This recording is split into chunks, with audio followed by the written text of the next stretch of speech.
ഇനി ആരും തന്നെ ഇങ്ങനെ കളിക്കരുത്. അല്ല ഷമീർക്ക, കാലിന് എന്താ പറ്റിയ? കഴിഞ്ഞ ഞായറാഴ്ച റോട്ടറി ക്ലബിന്റെ ഒരു ബാഡ്മിന്റൺ ടൂർണമെന്റ് ഉണ്ടായിരുന്നു. അതിൽ കളിക്കുന്നതിനിടയിൽ കാൽമുട്ടിന് ചെറിയൊരു ഇഞ്ചുറി പറ്റിയതാ. ഷമീർക്ക, നിങ്ങൾ ഒരുപാട് കാലമായാലും ബാഡ്മിന്റൺ കളിക്കാൻ വേണ്ടി, ഇതിപ്പോ അങ്ങനെ പറ്റാൻ കാരണം? ശരിക്കും ഞാൻ ടൂർണമെന്റ് നടക്കുന്ന സ്ഥലത്ത് എത്താൻ ലേറ്റ് ആയി. അതുകൊണ്ട് എനിക്ക് പ്രോപ്പറായിട്ട് വാമപ്പ് ചെയ്യാൻ പറ്റിയിട്ടുണ്ടായിരുന്നില്ല. രണ്ടാമത് ഇപ്പം റമദാന് ശേഷം ഞാൻ കുറച്ച് ബോഡി വെയിറ്റ് നന്നായി കൂടി. എൻ്റെ വെയിറ്റ് നോക്കാതെ ഞാനൊന്ന് കവർ ചെയ്ത് കളിക്കുകയും ജമ്പ് സ്മാഷ് എല്ലാം ചെയ്തു.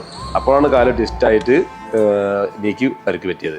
പിന്നെ ഈ പരുക്ക് പറ്റിയതിന് ശേഷം ഞാനൊന്ന് റെസ്റ്റ് എടുത്ത് ഒരു ബാൻഡേഡെല്ലാം ചുറ്റിയിട്ട് അതിനുശേഷം രണ്ടാമത് കളി സ്റ്റാർട്ട് ചെയ്ത്. അവിടെയാണ് എനിക്ക് ശരിക്കും മുട്ടിന് പണി കിട്ടിയത്. ഇനി ആരും തന്നെ ഇങ്ങനെ കളിക്കരുത്. ഒന്നാമതായിട്ട് പ്രോപ്പറായിട്ടുള്ള വാമപ്പ് ഇല്ലാതെ, രണ്ടാമത് നമ്മളെ ബോഡി വെയിറ്റ് കൂടുതലാണെങ്കിൽ അതിനനുസരിച്ചുള്ള കളി കളിക്കുക, ഓവറായിട്ട് സ്ട്രെയിൻ ചെയ്യാതിരിക്കുക. മൂന്നാമതായിട്ട് നമുക്കൊരു പരുക്ക് പറ്റിക്കഴിഞ്ഞാൽ അപ്പം തന്നെ കളിയിൽ നിന്ന് നമ്മൾ റിലീവ് ആവുക. പിന്നീട് നമ്മൾ വീണ്ടും കളിക്കുകയാണെങ്കിൽ നമ്മളെ പരുക്ക് സിവിയർ ആവുള്ളൂ. അതുകൊണ്ട് എനിക്ക് പറ്റിയ അബദ്ധം മറ്റൊരാൾക്കും വരാതിരിക്കട്ടെ.